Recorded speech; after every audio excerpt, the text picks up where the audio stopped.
Yo, what up guys, I'm Sammy and welcome back to the Soul Brothers channel, and this is my performance review of the Anta KT SPLASH 4. This is the continuation of the KT SPLASH line, which has been amazing.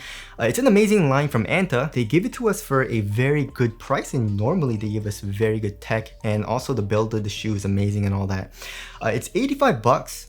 You know, and they're giving us very good tech as far as the foam goes. I mean, they cut corners a little bit here and there, but for 85 bucks, you can't really complain, right? So if you guys do want to cop, I'll try to leave a link in the description box, but let's get started off with the Tracciones. And in this colorway, we have a solid white rubber outsole, and then here in the heel, it's like a, kind of reminds me of like, I don't know, Daffy Duck's bill, right? Or beak? Is it a beak or a bill? I don't know. But anyways, how is the traction? So on a clean court, it's really good, and also the squeak is extremely loud, guys. I love it. You know, I mean, obviously squeak has nothing to do with performance, but of course, I like to have a good squeak, and I know a lot of you guys like to have a good squeak as well. So if you're playing on a clean court, you'll have zero issues. But however, on a dusty court, you're gonna have a little bit of issues, right? It wasn't terrible. It picked up dust pretty quickly, but it was a very easy wipe. You know, you just do a very slight wipe or two and you're good to go. So it wasn't even that big of a deal. But if too much dust went on the outsole, then it definitely was an issue, right? So if I didn't have time to wipe or something, and there was a lot of dust built up here on the outsole, I would slide out, and it was kind of dangerous. So like I said, it's a very easy wipe, and if you keep up with your wipes, you're not gonna have any like huge issues. But you do have to wipe, but if you forget, it's gonna get dangerous, so be careful on that. For outdoor use though, outdoor use should be fine. The rubber is very hard, you have very thick grooves as well, and also deep grooves. So yeah, I mean, Anta or Chinese companies in general give us very durable outsoles. So overall, this traction is very good. Just watch out on dust.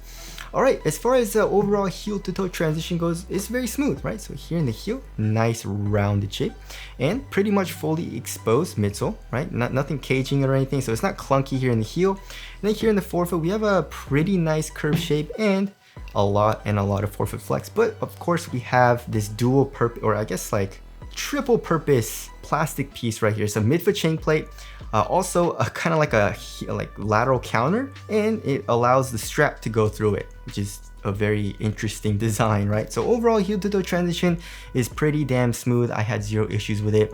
All right, moving on to the cushioning setup. So as far as the overall foam goes, we have a flash edge. It says right here. So this blue foam is what that is, and it's a little bit soft. You know, it kind of reminds me of Phylum, but a little bit softer than that. So it's not anything crazy, but there is a nice little compression and it's soft, so I do like that here in the heel. In the forefoot, it gets a little bit more dead, and also we have N2 foam.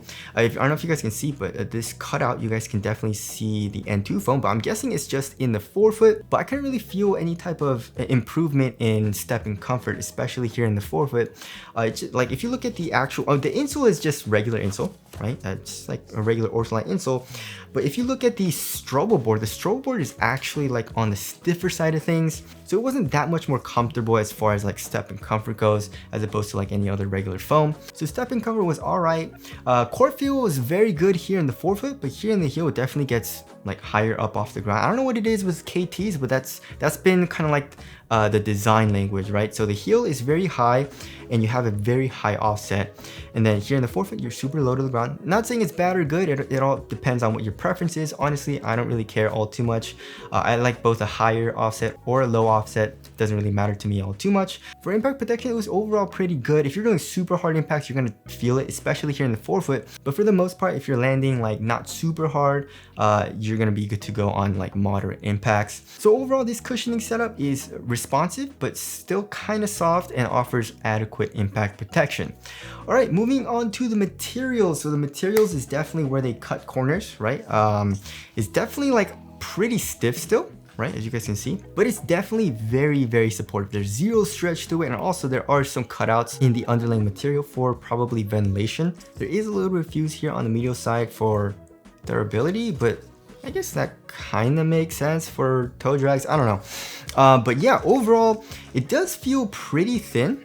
but like, I don't know, it feels a little glued down, so it's still kind of stiff, but there's really no pinching or anything, and overall it conformed to my foot pretty damn well, so I didn't really have any huge issues with that. We got some rope laces, and for the tongue we have not that much padding, like maybe a little bit less than average, but it is a half booty construction tongue, providing for a better overall one-to-one fit. And then here in the ankle area, there's very minimal padding as well. So overall, it's a very minimal feeling upper, but super supportive because of like, I don't know, maybe it's like glued down, maybe because of that or the underlying material, but I guess that is a good thing, but it's not the softest or most comfortable material on foot. Of course, we do have this strap, which kind of goes underneath like this Eclipse plate, that's what I'm gonna call it. I know that's Jordan brand, but that's what it kind of reminds me of, right?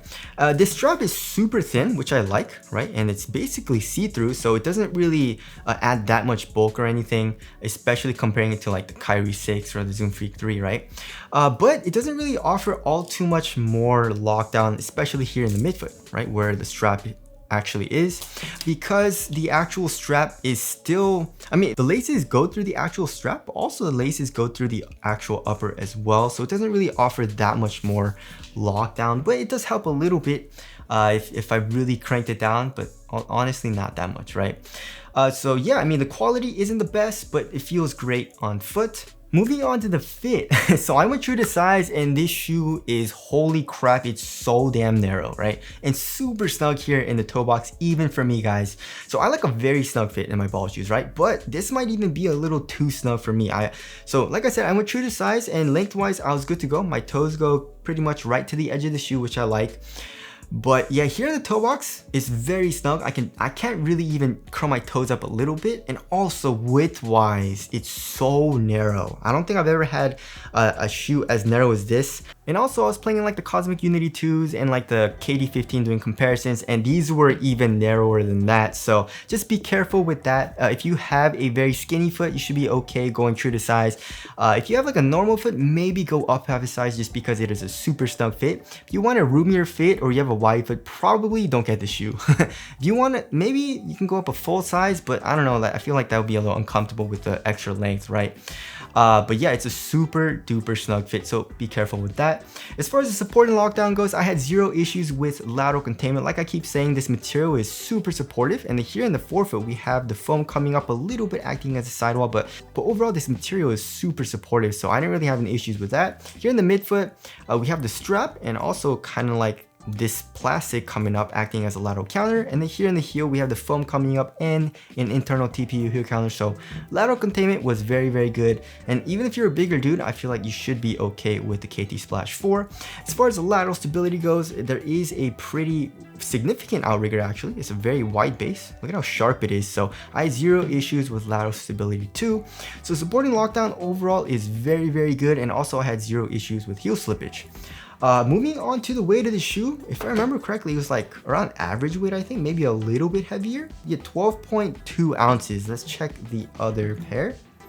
12.2 ounces on the dot, right? So that's a little bit lighter than average. So yeah, the upper definitely feels minimal. There's not a whole lot of padding or anything, but there is a little bit of bulk here in the heel, just a tiny bit, you know, just because this foam does protrude out a little bit and it's a little like bubbly, right?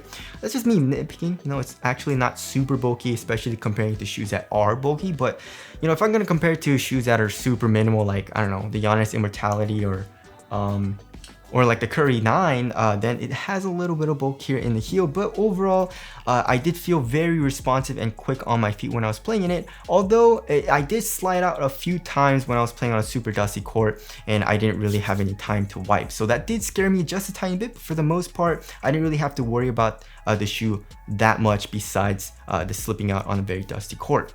All right, as far as the ventilation goes, ventilation is overall pretty good. Like, you have pretty good airflow through these slits, and this overall material is on the thinner side of things. And also the tongue right here is made of mesh, right? So pretty good airflow through that as well. So ventilation is pretty damn good in the KT Splash 4. And as far as the aesthetics go, it's all right. You know, I definitely feel like the 2s look a little bit better. But it's not a terrible design. I definitely do think this strap design is very unique and pretty cool looking. So tell us what you guys think of the aesthetics down in the comment section below. So wrapping things up, $85? $85. If you're looking to save money, this is probably one of the best shoes that you can get, right? I can't really think of anything else as far as price points. Maybe the Precisions, right? The Precisions are always solid, but the Precisions the cushioning setup, like the KT Splash is definitely better. There's the Giannis Immortalities, but also pretty much the same price, and the cushion here is a little bit better as well. What other shoes are there? Right? Yeah, I mean, like the Zoom separates, but those are 110 bucks. PG6 is also 110 bucks. So yeah, if you're looking to save money, 85 bucks, this is an amazing option.